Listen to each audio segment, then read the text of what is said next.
blanked out for 5 years. There are things that happened in my life for the period of 5 years that it takes a lot of effort for me to remember. This same sound is similar to how my heart beat was the night that my 5 phones were ringing and the message was my attention was needed by the side of my brother in the middle of the night. It was this dark. It was this scary. It was this piercing. It was this deep. A day I will never forget. I grew up thinking I was the only child. Then I think it was in primary 2 that I saw my mom come to my school before school was over. She hardly comes to pick me because we lived in a different city from where she worked.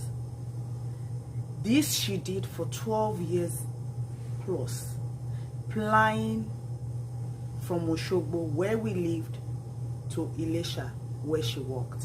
Sometimes she had to do it twice in a day. Maybe she forgot something, or my father's family had something to do, like an event, and she wasn't aware when she was going to work. So those days she would have to go back to Oshogbo, maybe pick us or pick something and go back to Ilesha, and we still go back to Oshogbo to sleep. So seeing her in my school before school was over was strange. Then I saw her go to the bookstore to collect school books for primary 5 pupil. In my head, I was like, what kind of double promotion is that? Even somebody that repeated primary 2.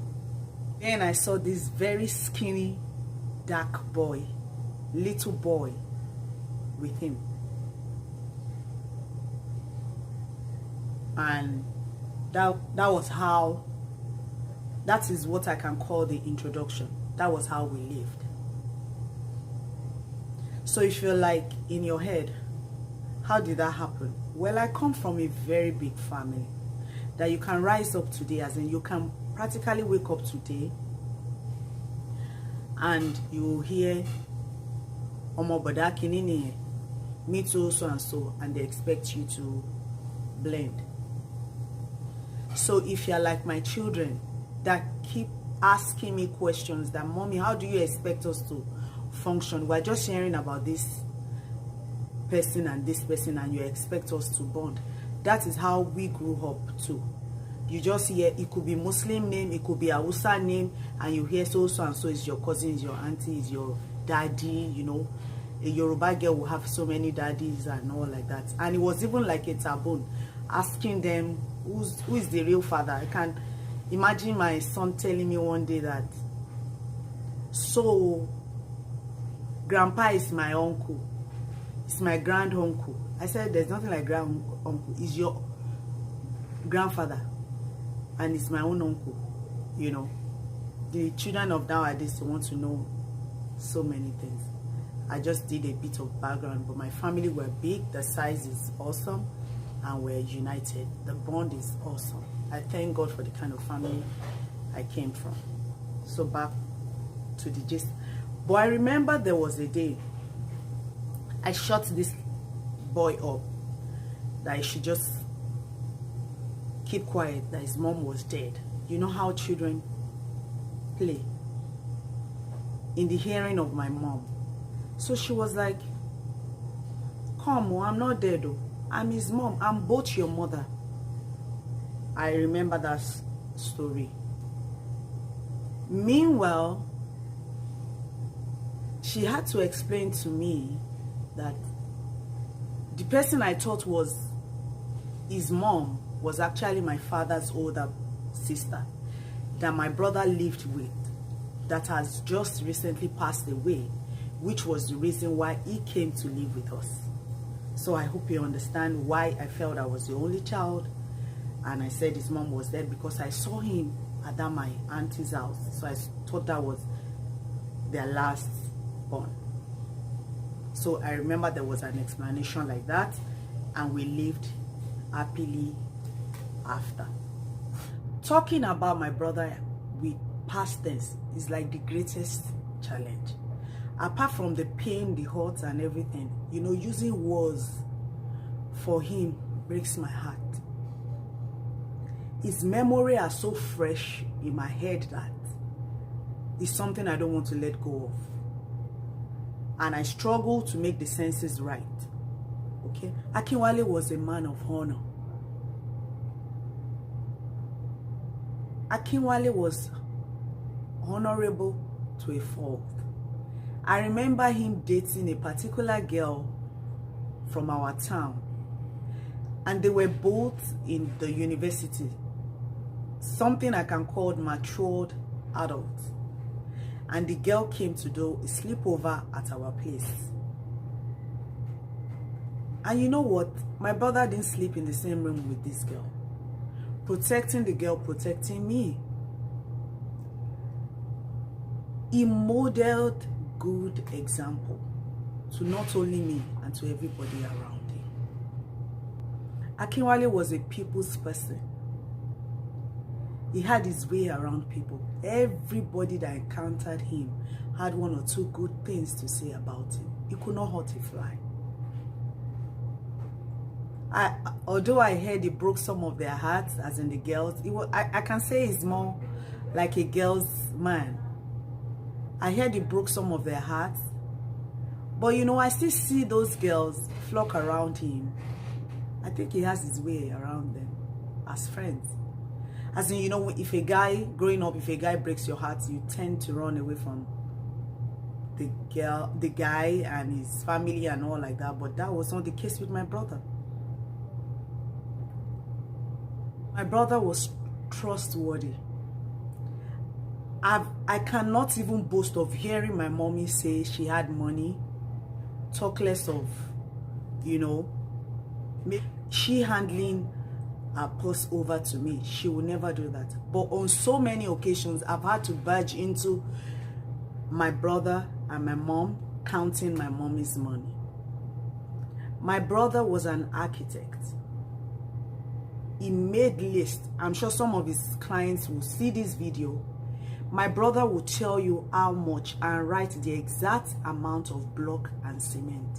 One day when I saw one of his lists, I was like, you will not even put 10 naira. And he said, you are a thief. That is not going to do that. That everybody knows how much cement is. Everybody knows how much block is. I said, so how will you make your money? You know, and it was no, that there's service charge for his services and they will pay it. And you and I know that people hardly pay for service charge. But my brother was trustworthy. My brother matured faster than his mates. He understood what loneliness was. He studied at OAU. He came home every Thursday evening to stay with my mom. And sometimes he doesn't get back to the campus until Monday morning. You will expect such from a female child. But my brother was the one that did that. I remember I could leave home when I was in the university. I could go for months, as in from 3 months, 6 months, I could go. But my brother stayed with my mom. I have a feeling I'm not going to be able to finish the story about the life of my brother.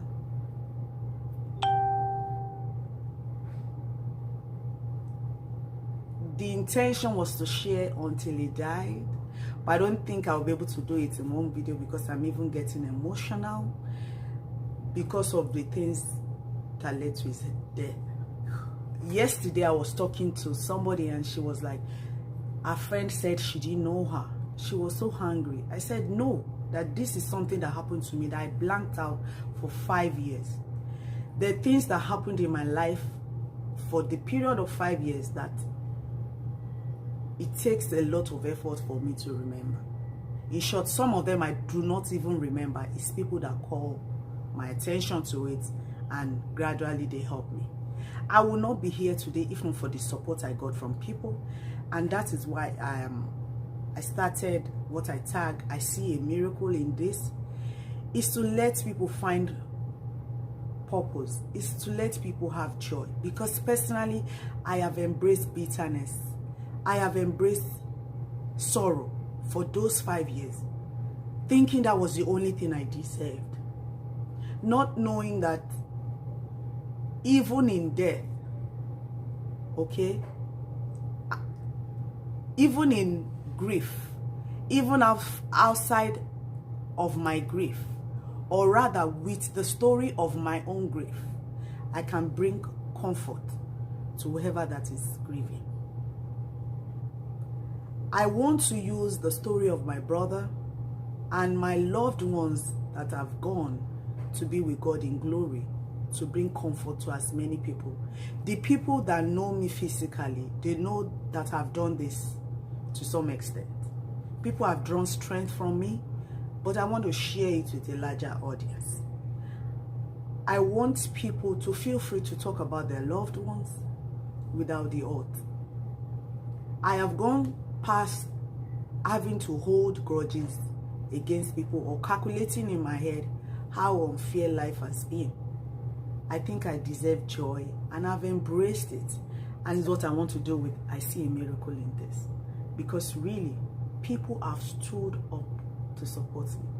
My family tops the chart, his friends. I can remember going to Manchester and somebody was like, whenever I see you, I just see your brother. So whatever it is I'm going to do to your brother is what I'm going to do to you. So my house is your house. They practically handed the key over to me. Then I'd last seen a friend of mine 19 years ago. I spoke with her like 2 weeks ago, and we were on video call. I was talking to her children, the son that I knew then. Then she was like, okay, let me talk to your children. So when my son was on the phone with her, she was like, oh, but Akinwale ni Muri. You know, it gives me joy. It gives even that my son joy, because that was not his first time of hearing it. You know, so I know even in death, you can have joy. You that you're grieving, you can have joy. So we can connect on this platform. Let's talk about our grief without the pain. Let us embrace joy, even with the saddest of the events that has happened in our life. So till I come your way, please be happy. Embrace joy. Okay? After darkness, there's always a light. And I see you in that light. I see you in that joy. I have been there, and I choose joy. And I beg that you choose joy too.